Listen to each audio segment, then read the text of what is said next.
At 03:45 hours on May 6, 1943, U-boat commander Captain Lieutenant Herbert Kupisch stood in the conning tower of U-630 watching the surface of the North Atlantic through his binoculars. The submarine was traveling on the surface at 14 knots, recharging batteries after diving during daylight hours to avoid aircraft. The night was dark, overcast visibility, approximately 2,000 yards. Standard conditions for U-boat operations: surface at night, dive during day, attack convoys when opportunities arose. Kupisch was 35 years old, had been commanding U-boats since 1941, had completed 6 war patrols, and had sunk 4 Allied merchant ships totaling 26 tons. He was experienced, competent, and cautious. His standing orders from BDU U-boat headquarters, commanded by Admiral Karl Dönitz, were to patrol assigned sector, report convoy sightings, attack when tactical situation favored success, withdraw when threatened. The tactical situation was changing in ways that made those orders increasingly difficult to execute. Allied aircraft were appearing more frequently, equipped with new radar that could detect surface submarines at night. Allied escort groups were more aggressive, pursuing U-boats with depth charges and hedgehog projectiles. Merchant ship losses were decreasing despite more U-boats operating. Something fundamental had shifted in the Atlantic War, and U-boat commanders were dying while trying to understand what had changed. At 03:48 hours, the bridge lookout shouted a warning. Aircraft approaching from starboard quarter range, 800 yards altitude, 200 feet, closing fast. Kupisch ordered crash dive. The klaxon sounded. Crew scrambled to diving stations. The bridge watch tumbled through the hatch into the control room. Kupisch followed, pulling the hatch closed behind him. The dive planes bit into the water. The submarine's bow angled down. At 03:49 hours, before U-630 could submerge, 4 depth charges dropped from a British Coastal Command Liberator bomber exploded in the water around the submarine. The explosions occurred at shallow depth, 50 feet, detonating close enough to the hull that shockwaves buckled plates and shattered instruments. Water sprayed through damaged hull seams. The lights went out. Emergency lighting engaged, casting red glow through the control room. Damage reports came from all compartments: forward torpedo room flooding, engine room flooding, batteries cracked, leaking chlorine gas, diving planes jammed, rudder damaged. The submarine could not dive, could not maneuver, could not remain on the surface without being attacked again. Kupisch ordered abandon ship. The crew evacuated through the conning tower hatch into life rafts while the Liberator circled overhead, illuminating the scene with searchlight. U-630 sank at 02 hours. 44 crew members survived in life rafts. The Liberator transmitted their position. A British destroyer arrived 6 hours later and rescued survivors. Kupisch and his crew entered prisoner of war camps. U-630 became one of 41 U-boats destroyed in May 1943, the highest monthly loss rate of the entire Atlantic War, the month that broke the U-boat offensive and turned the Battle of the Atlantic decisively in favor of the Allies. This was Black May, named by German submariners for the catastrophic losses that forced Admiral Dönitz to temporarily withdraw U-boats from the North Atlantic. The month demonstrated that technological advantage, tactical innovation, and operational coordination had shifted irreversibly against Germany. The U-boat arm would never recover. The Battle of the Atlantic was the longest continuous military campaign of World War II, lasting from September 1939 to May 1945. The strategic objective was simple. Germany attempted to cut Britain's maritime supply lines through submarine warfare. Britain required imports to survive: food, fuel, raw materials, weapons from North America. Without imports, Britain would starve and collapse within months. Germany needed to sink merchant ships faster than they could be replaced. From 1939 through early 1943, the U-boats came close to succeeding. In 1940, U-boats sank 471 ships totaling 2.4 million tons. In 1941, 432 ships totaling 2.1 million tons. In 1942, 160 ships totaling 6.3 million tons. The 1942 losses were catastrophic, exceeding Allied shipbuilding capacity. If losses continued at that rate, Britain's imports would decline to starvation levels by mid-1943. But by early 1943, the balance was shifting. Allied shipbuilding was accelerating. American shipyards using mass production techniques were building Liberty ships faster than U-boats could sink them. Allied escort forces were growing. Air patrols were expanding. New technologies, centimetric radar Hedgehog anti-submarine mortars, improved depth charges were making U-boat operations more dangerous. Most critically, Allied intelligence was reading German naval codes through ultra-decrypts. British codebreakers at Bletchley Park had broken the German naval Enigma in 1941, providing intelligence about U-boat positions, patrol areas, and attack orders. This intelligence allowed convoys to be routed around U-boat concentrations, reducing encounter rates and making U-boat operations less effective. German countermeasures partially offset Allied advantages. In February 1942, Germany introduced the four-rotor Enigma machine for U-boat communications, creating a 10-month blackout in ultra-decrypts. U-boat losses decreased during this blackout, while merchant ship losses increased dramatically. The period from February to November 1942 was the U-boat's happy time, when convoys could not avoid wolfpacks and losses reached unsustainable levels. But in December 1942, Bletchley Park broke the four-rotor Enigma. Ultra-intelligence resumed. Convoys could again be routed around U-boat patrol lines. Encounter rates decreased. More importantly, Allied escort forces could use ultra-intelligence to position support groups that reinforced threatened convoys before U-boats could achieve coordinated attacks. The combination of ultra-intelligence, increased escort strength, improved weapons, and centimetric radar created conditions where U-boat operations became progressively more dangerous through late 1942 and early 1943. U-boat losses were increasing, merchant ship sinkings were decreasing. The trends indicated that the operational balance was shifting against Germany. Admiral Dönitz recognized these trends, but believed they were temporary setbacks rather than fundamental shift. He believed that deploying more U-boats would overwhelm Allied defenses through sheer numbers. In March 1943, he had 240 operational U-boats, the largest number available at any point in the war. He concentrated these forces against North Atlantic convoys, creating wolfpacks of 15-20 submarines that would overwhelm escorts and achieve massive sinkings. The March 1943 convoy battles appeared to validate Dönitz's strategy. Convoys SC-122 and HX-229 were attacked by 38 U-boats over 4 days, losing 21 merchant ships. This was the single most successful U-boat operation of the Atlantic War. Dönitz believed concentrated wolfpack tactics were succeeding and ordered continued operations on this model. But March 1943 was the last German success. April saw declining effectiveness. May saw catastrophe. The conditions that allowed March successes were temporary poor weather that grounded aircraft gaps and air cover over the mid-Atlantic, temporary weaknesses in specific escort groups. By May, these conditions had reversed. The air gap was closing, centimetric radar was widespread, support groups were deployed, and tactical innovations were defeating wolfpack tactics. The May battles began with convoy ONS-5 departing Liverpool on April 21st, bound for North America, with 43 merchant ships. The convoy was routed north of normal tracks to avoid U-boat patrol lines identified through ultra-intelligence. But German reconnaissance aircraft spotted the convoy on April 28th, and Dönitz ordered 30 U-boats to intercept.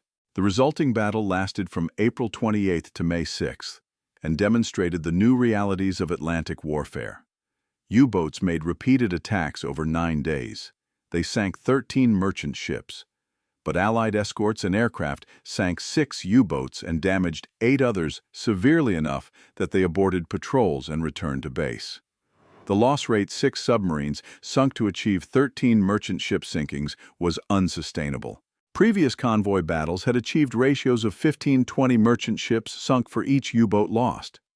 The ONS-5 battle achieved 2.21, indicating that escorts were killing U-boats faster than U-boats were sinking ships.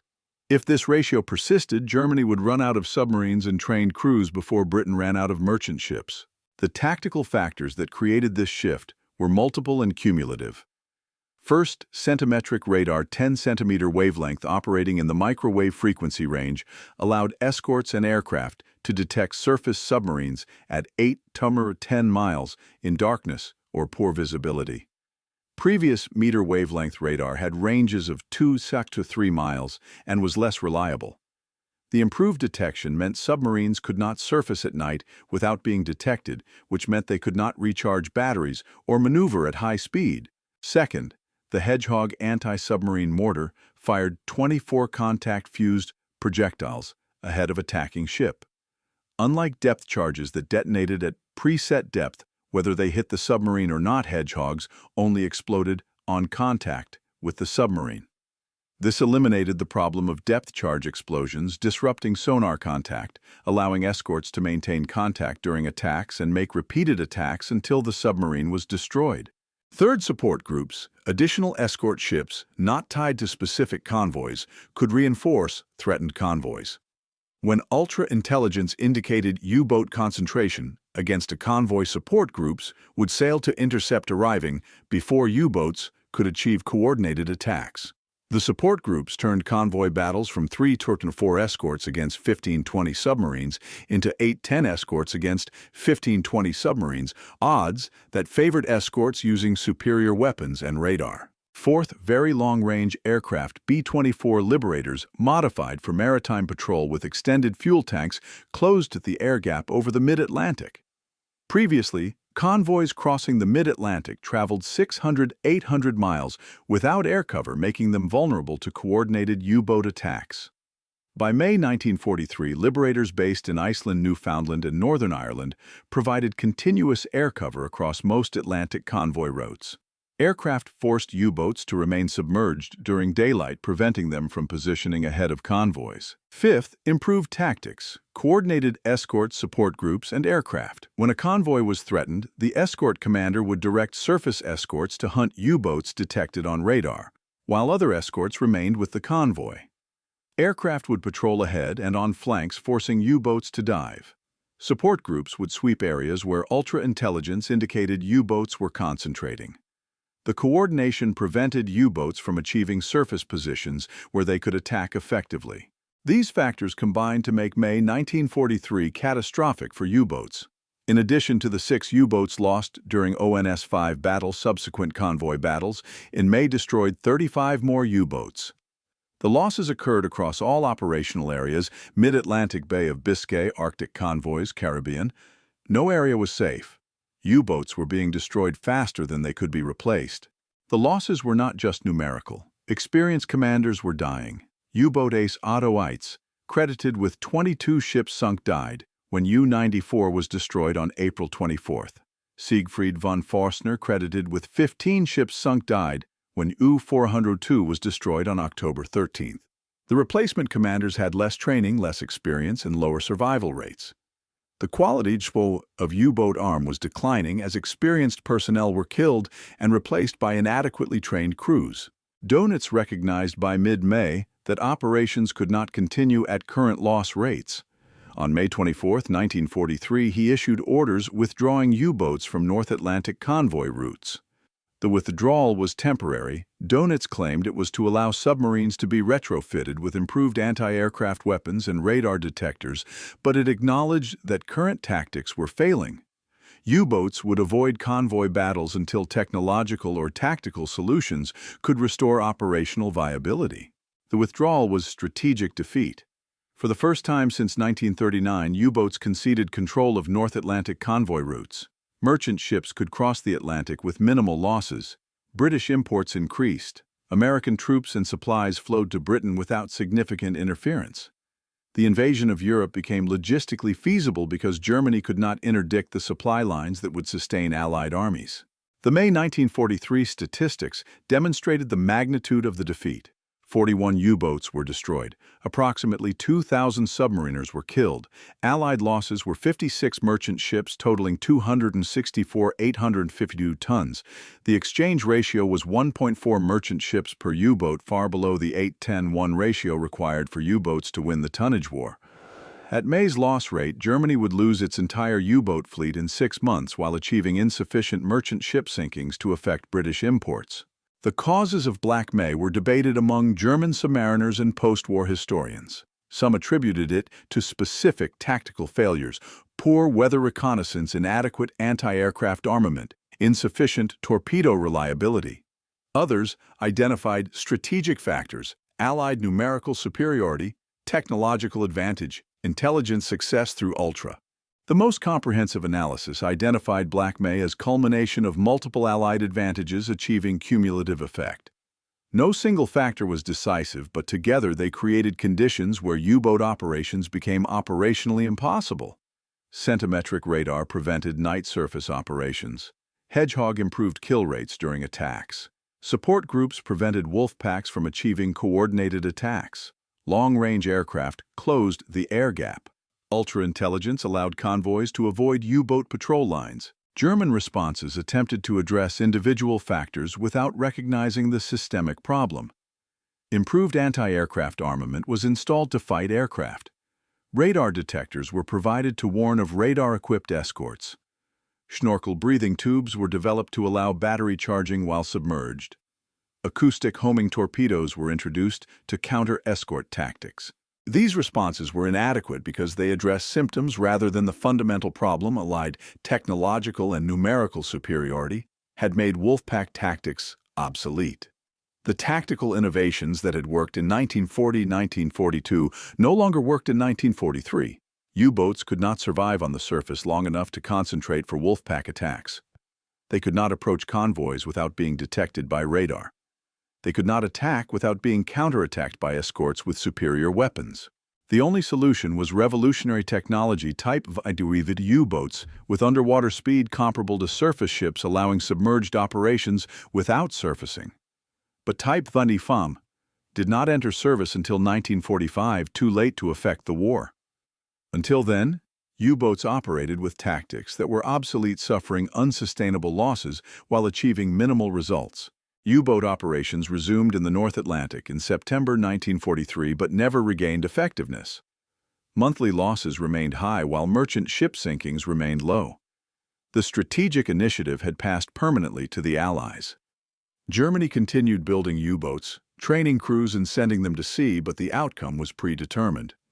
The U-boats could not win, the tonnage war could not stop Allied convoys, could not prevent the invasion of Europe. The human cost of Black May was concentrated among U-boat crews. Of 41 U-boats destroyed, approximately 1,600 submariners died, 400 were captured. The survival rate for U-boat crews attacking convoys in May 1943 was approximately 20%. A submariner assigned to Atlantic operations in May had 4 in 5 chance of dying during his patrol. These odds were known to the crews, creating psychological stress that degraded performance. Allied casualties during Black May were also significant but distributed differently. 56 merchant ships sunk meant approximately 1,400 merchant seamen died. Additionally, several escort vessels were damaged by torpedo attacks with crew casualties. But the ratio favored Allies, approximately equal casualties, while Allies achieved strategic victory and Germany suffered strategic defeat. The strategic consequences of Black May extended beyond the Atlantic. The successful defense of convoys ensured that American troops and supplies could reach Britain for the invasion of Europe. The defeat of U-boats freed Allied escort vessels for other operations, including Mediterranean convoys supporting operations in Italy and Arctic convoys to the Soviet Union. The psychological impact, demonstrating that Germany could be defeated in its primary naval strategy, affected neutral nations' calculations about joining or opposing the Axis. Most importantly, Black May demonstrated that Allied cooperation, technological innovation, and operational coordination could overcome German tactical excellence. The victory was not achieved by single weapon or tactic, but by integrated system intelligence, providing warning air power, closing the air gap surface escorts using superior weapons, support groups, providing concentrated force, convoy tactics, minimizing exposure. The system worked because it integrated multiple capabilities, compensated for individual weaknesses through combined strengths, and adapted continuously as German tactics evolved. Post-war assessments by naval historians generally conclude that Black May was the decisive turning point in the Battle of the Atlantic. Earlier, Allied successes were temporary and localized. Later Allied successes built on advantages established in May 1943. The month demonstrated that the operational balance had shifted irreversibly. that U-boats could no longer operate effectively against defended convoys, and that Germany's strategy of submarine warfare had failed. Dönitz never accepted this conclusion. In his post-war memoirs, he argued that U-boat operations remained viable until war's end, that losses were acceptable given the forces Allied nations devoted to anti-submarine warfare, and that strategic success was prevented only by insufficient production of advanced U-boats.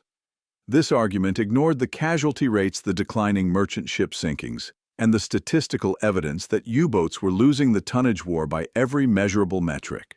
The reality was that Black May marked the point where U-boat operations transitioned from strategic threat to operational irrelevance. After May 1943, U-boats continued sinking ships, continued requiring Allied resources for defense, continued killing Allied sailors, but they no longer threatened Britain's survival, no longer prevented American reinforcement of Europe, no longer affected the war's strategic trajectory. They were nuisance, not threat. Dangerous nuisance that killed thousands but strategically irrelevant to the war's outcome. The final U-boat surrendered on May 14, 1945, 6 days after Germany's surrender. Total U-boat losses during the war: 783 boats destroyed approximately 28,000 submariners, killed the highest casualty rate of any German military service. Total Allied merchant ship losses: 2,579 ships, totaling 14.1 million tons, approximately 30,000 merchant seamen killed.